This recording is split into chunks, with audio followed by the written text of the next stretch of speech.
In this lesson, we're going to look at a sample SOAP-based service and also an easy way to publish that service.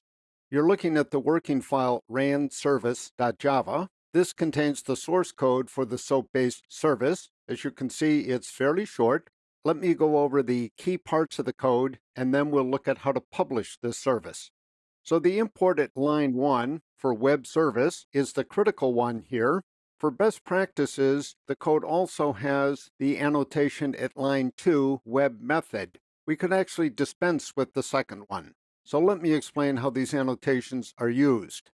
If you annotate a public POJO class, in this case, ran service, as a web service, it's thereby a SOAP-based service, and all of the public methods encapsulated in that class become service operations. Now, it's best practice to annotate those public methods with web method. A better annotation actually would be web operation. Operation is the more generic language neutral term, but in Java, and for that matter in C#, web method is the annotation used. So there are two of these, one at line 5, another at line 6. A couple of points about these two methods. Notice that they are mutually independent. So for example, next1 does not call nextn or vice versa. Next1, as the name suggests, returns a single randomly generated integer, and nextn returns a list, a Java array of integers. So the two methods are independent of one another, and they also don't depend on any fields. So in programming language terms, these two web service operations are so-called pure functions. They depend only on any arguments passed in. Next1, of course, has no arguments. Nextn has a single argument, which is the number of integers to be generated. In order to keep the cap on that number, the implementation uses a constant called maxrans, currently set to 16, so the greatest number that a client could receive would be 16. So this code is POJO code with a few annotations. It will compile as usual using core Java 6 or greater. Now let's look at the publication options.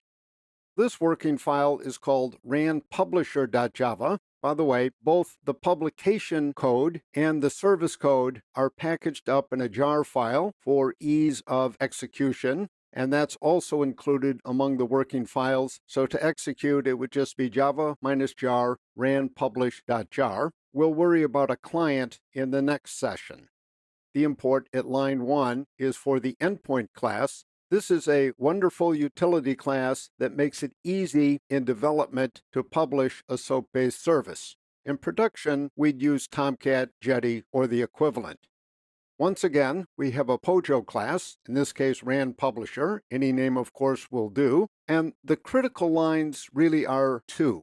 Line 3 sets a URL. So in this case, localhost. I'm going to run the client on the same machine as the publisher.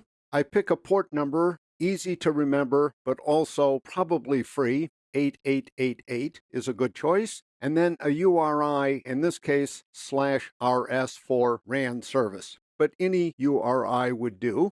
A little confirmation message printed to the screen, and the important line then is for endpoint publish.